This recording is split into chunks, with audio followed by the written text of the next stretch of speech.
সুপ্রিয় দর্শক, আসসালামু আলাইকুম। নিউজ 24 এর দুপুরের সংবাদে আপনাদেরকে স্বাগতম।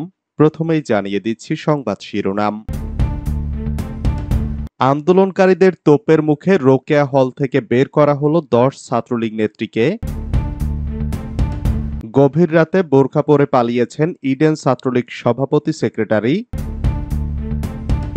রাতভর ঢাবির একের পর এক হল নিয়ন্ত্রণে নিল শিক্ষার্থীরা, হল ছাড়ল ছাত্রলীগ নেতাকর্মীরা।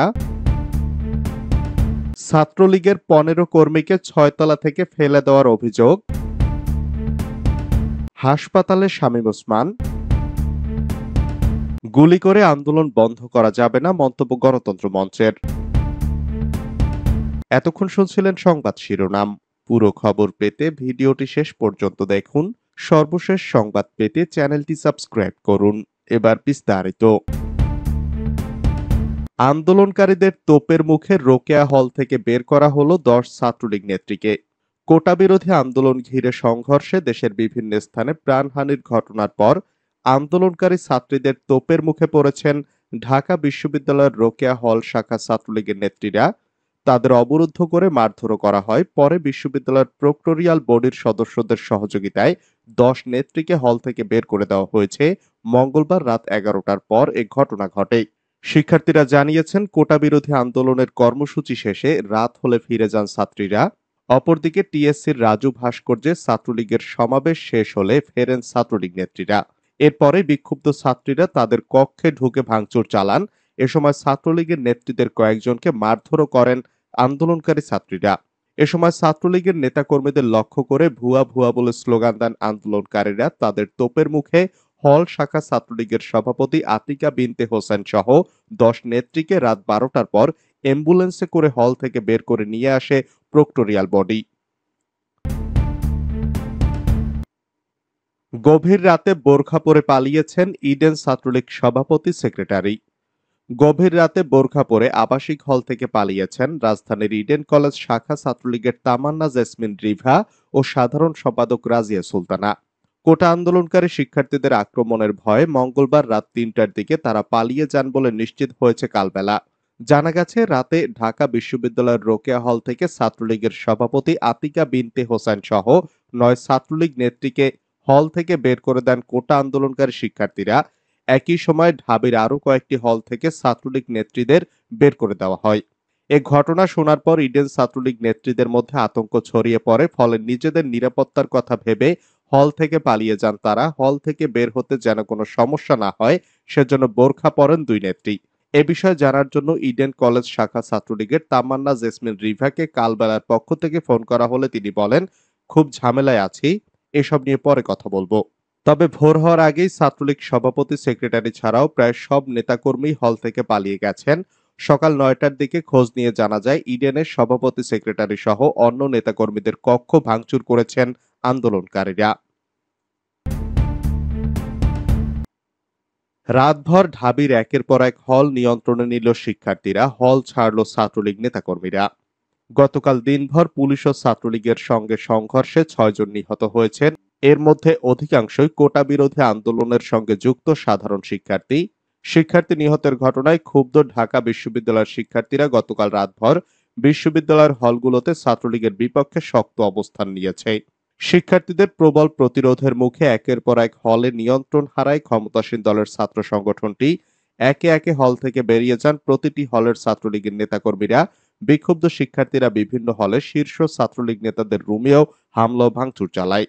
সোমবার বিশ্ববিদ্যালয়ের সংঘর্ষের পরে বিজ্ঞান অনুষদের শিক্ষার্থীদের 3টি আবাসিক হল, অমর 21 হল, শহীদুল্লাহ হল ও ফজলুল হক হলের নিয়ন্ত্রণ নেয় সাধারণ শিক্ষার্থীরা। সেদিন থেকেই এই 3 হলে ছাত্রলীগের আর কোনো শীর্ষ নেতা প্রবেশ করতে পারেননি। ছাত্রলীগের 15 কর্মীকে 6 তলা থেকে ফেলে দেওয়ার অভিযোগ। কোটা সংস্কারের দাবিতে চট্টগ্রামে আন্দোলনকারী শিক্ষার্থীদের সঙ্গে সংঘর্ষের সময় একটি 6 তলা ভবন থেকে ছাত্রলীগের অন্তত 15 জন কর্মীকে ফেলে দেওয়ার অভিযোগ উঠেছে। এতে তারা সবাই গুরুতর আহত হয়েছেন। মঙ্গলবার বিকাল 3:30টার দিকে নগরের মুরাদপুর এলাকায় এ ঘটনা ঘটে। বিকাল 3:30টা থেকে সন্ধ্যা পর্যন্ত চলে এই সংঘর্ষ। স্থানীয় সূত্রে জানা গেছে, সংঘর্ষ চলাকালীন বিকাল 5টার দিকে মুরাদপুরের একটি 6তলা ভবনের ছাদে আশ্রয় নেওয়া ছাত্রলীগ নেতাকর্মীকে বেধড়ক পিটিয়েছেন আন্দোলনকারীরা। তাদের বেপরোয়া মারধরে প্রাণ বাঁচানোর পথ খুঁজে না পেয়ে 6তলার ছাদে আশ্রয় নেন ছাত্রলীগ নেতাকর্মীরা। সেখানে গিয়েও তাদের মারধর করা হয়। এ সময় কয়েকজন কর্মী ছাদ থেকে ভবনের পাইপ বেয়ে নিচে নামতে গেলেও পেটানো হয়। এতে কয়েকজন নিচে পড়ে যান, আরো কয়েকজনকে 6তলা থেকে নিচে ফেলে দেওয়া হয়। ঘটনার প্রত্যক্ষদর্শী মিজানুর রহমান বাংলা ট্রিবিউনকে বলেন, বিকাল 3:30টার দিকে ছাত্রলীগের নেতাকর্মীরা 16শহর স্টেশন থেকে মিছিল নিয়ে মুরাদপুরে আসেন। তখন মুরাদপুরে আন্দোলনকারীরা বিক্ষোভ করছিলেন। সেখানে গেলেই আন্দোলনকারীদের সঙ্গে সংঘর্ষ বাধে। এ সময় পুলিশ রাবার বুলেট ও টিয়ার শেল ছোড়ে। এক পক্ষ আরেক পক্ষের উপর ইটপাটকেল ছোড়ে। এর মধ্যে ছাত্রলীগের নেতাকর্মীরা ছত্রভঙ্গ হয়ে যান।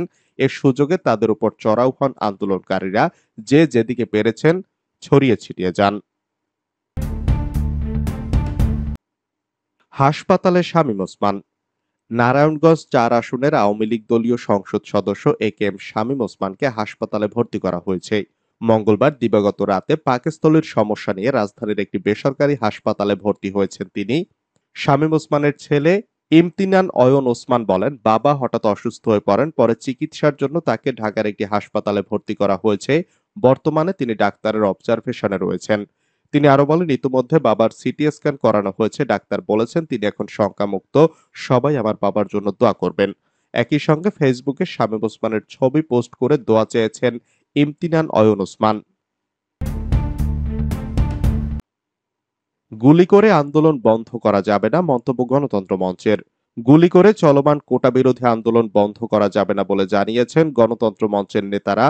মঙ্গলবার বিকেলে ঢাকায় জাতীয় প্রেস ক্লাবের সামনে গণতন্ত্র মঞ্চের উদ্যোগে চাকরিতে কোটা সংস্কারের দাবিতে আন্দোলনরত শিক্ষার্থীদের উপর হামলার প্রতিবাদে বিক্ষোভ সমাবেশে একথা বলেন তারা।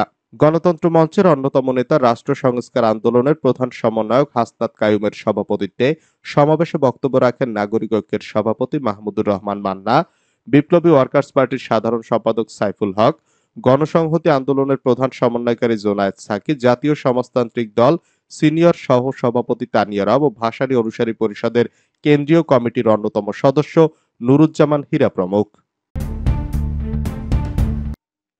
হামলায় আহত শতাধিক ঢাকা মেডিকেলে। ঢাকা বিশ্ববিদ্যালয়ে আন্দোলনকারীদের উপর ছাত্রলীগের হামলা, মারধর ও সংঘর্ষের ঘটনায় আহত অন্তত 91 জন ঢাকা মেডিকেল কলেজ হাসপাতালে চিকিৎসা নিয়েছেন। আজ সোমবার বিকেল 4টার পর থেকে আহত শিক্ষার্থীরা ঢাকা মেডিকেল কলেজ হাসপাতালে আসতে থাকেন। বিকেল 5টা নাগাদ 91 জনের চিকিৎসা নেওয়ার হিসাব পাওয়া গেছে। ঢাকা মেডিকেল কলেজ হাসপাতালে দেখা যায় ওই সময় ভেতরে আহত ব্যক্তিদের চিকিৎসা চলছে। বাইরেও বেশ কয়েকজন আহত ব্যক্তি চিকিৎসা পাওয়ার অপেক্ষায় ছিলেন। আজ বেলা 3টার দিকে বিশ্ববিদ্যালয়ের বিজয় 71 হলের সামনে ছাত্রলীগের সঙ্গে আন্দোলনকারীদের সংঘর্ষ হয়। এরপর ক্যাম্পাসের কয়েকটি জায়গায় আন্দোলনকারীদের উপর হামলা চালায় ছাত্রলীগ। আন্দোলনকারীরা পিছু হটলে তাদের ধরে ধরে মারধর করা হয়।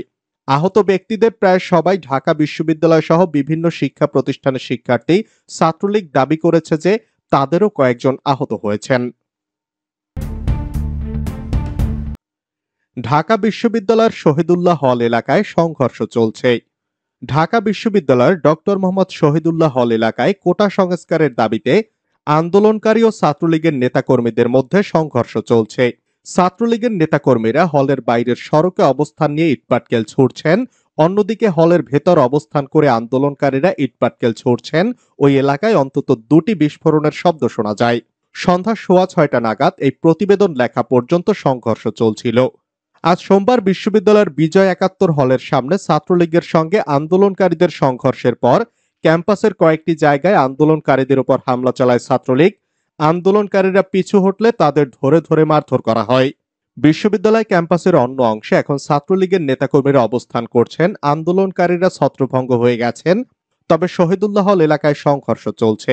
সেখানে থাকা প্রথম আলোর প্রতিবেদক জানান, দুই পক্ষের সংঘর্ষে এলাকাটি রণক্ষেত্রে পরিণত হয়েছে। সেখানে বারবার পাল্টাপাল্টি ধাওয়ার ঘটনা ঘটছে।